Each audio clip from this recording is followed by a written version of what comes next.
नमस्कार साथियों, भारत की जीडीपी लगातार बढ़ रही है और विदेशों से जो निवेश आ रहा है वो भारत के लिए कुबेर के खजाने का काम कर रहा है। मतलब कुबेर के खजाने खुले हुए हैं भारत की जीडीपी के लिए। उसी के बीच में ब्लूमबर्ग की एक रिपोर्ट आती है। उस रिपोर्ट में स्विट्जरलैंड और नॉर्वे दोनों साथ मिलकर भारत में 100 अरब डॉलर का निवेश करेंगे। अब ये 100 डॉलर बहुत बड़ी रकम होती है। मतलब 100 बिलियन डॉलर, 1 बिलियन में 8,000 करोड़ रुपए होते हैं। तो 100 बिलियन में कितने रुपए होंगे, आप आइडिया लगा लीजिए कि भारत में अब स्विट्जरलैंड और नॉर्वे इतना बड़ा इन्वेस्टमेंट करने वाला है। और ये रिपोर्ट भी ब्लूमबर्ग की है और ब्लूमबर्ग की कभी झूठी रिपोर्ट नहीं होती है।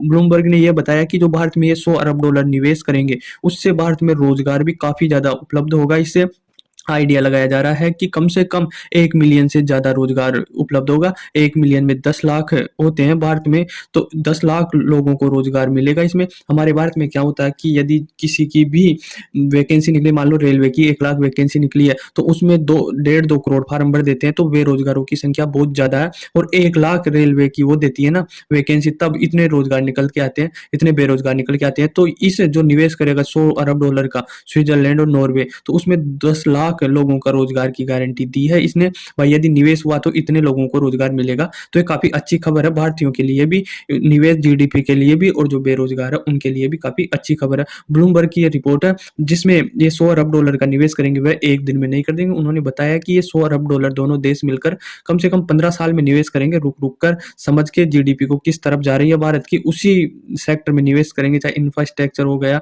या किसी भी क्षेत्र हो गया ना भारत का जो ग्रोथ कर रहा है, और जो ये जानते हैं सेमीकंडक्टर हो गया, जितने भी हुआ उसमें निवेश करेंगे। और जो ये आने वाले दिनों में इन्होंने ये भी बताया कि यदि यूरोपियन यूनियन से हमारा मुक्त व्यापार समझौता, फ्री ट्रेड एग्रीमेंट साइन हो गया ना, तो यह डील और भी बढ़ सकती है और भी ज्यादा निवेश आ सकता है। क्योंकि यूरोपियन यूनियन में काफी ज्यादा, यूरोप के जितने भी देश है ना, एक इंग्लैंड को छोड़ दो, तो जितने भी देश आते हैं ना वो यूरोपियन यूनियन में आते हैं।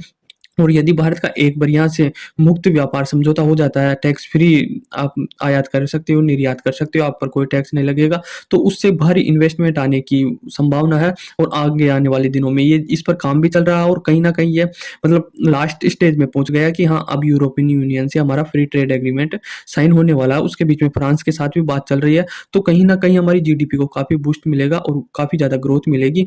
अभी के जो फिलहाल न्यूज आ रही है वह तो नॉर्वे और स्विट्जरलैंड की है। अब मैं थोड़ा सा आपको नॉलेज दे देता हूँ कि नॉर्वे और स्विट्जरलैंड की क्या तो राजधानी है, कैपिटल क्या है, जनसंख्या कितनी है, कौन सी भाषा बोली जाती है। तो स्विट्जरलैंड की है। स्विट्जरलैंड आप जानते होंगे कि स्विस बैंक, जो हमारे यहाँ पर पॉलिटिशियन काफी बार मुद्दा उठाते हैं कि कांग्रेस का सारा पैसा, राहुल गांधी का सारा पैसा स्विस बैंक में बंद है, तो स्विस बैंक भी स्विट्जरलैंड का ही है। और वहां पर ये बैंक है, तो वहां पर काला धन काफी देशों का जाकर इकट्ठा हुआ है। इसकी राजधानी स्विट्जरलैंड की बॉम्बे है, और बर्न है इसका, बर्न शहर है। उसमें काफी ज्यादा जितनी भी बड़ी बड़ी संस्थाएं हैं, जैसे WTO, यूनाइटेड स्टेट के भी काफी संस्था है, तो बड़ी बड़ी जितनी भी संस्था है ना वह स्विट्जरलैंड में ही है। यहाँ की जनसंख्या कोई खास ज्यादा है नहीं, मतलब 1.2 मिलियन है। आप मतलब भारत में लगाए तो 12 लाख जनसंख्या, 12 लाख आप कितनी लगाते हो भारत में लगाए ना, तो एक विधानसभा क्षेत्र की भी 12 लाख से ज्यादा जनसंख्या होती है। तो जनसंख्या काफी कम होने के कारण यहाँ की जो पर कैपिटा इनकम है वह भी काफी ज्यादा है, और जो क्वालिटी ऑफ लाइफ है,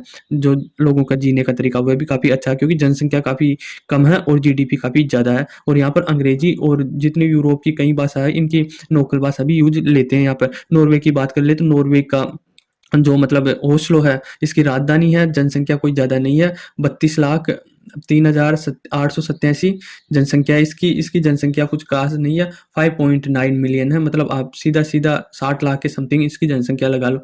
इसमें उसकी लोकल भाषा और अंग्रेजी भाषा दोनों मिलकर यह मतलब दोनों भाषाएं बोली जाती है। तो ये इसका कुछ बेसिक नॉलेज थी। यदि आपकी कोई मतलब न्यूज बनेगी ये काफी ज्यादा, क्योंकि 100 अरब डॉलर का भी निवेश कम नहीं होता, तो इसकी बेसिक जानकारी रखना भी बहुत जरूरी है। तो आई होप आपको समझ में आया होगा कि नॉर्वे और स्विट्जरलैंड दोनों मिलकर 100 अरब डॉलर का निवेश कर रहे हैं भारत में। तो धन्यवाद।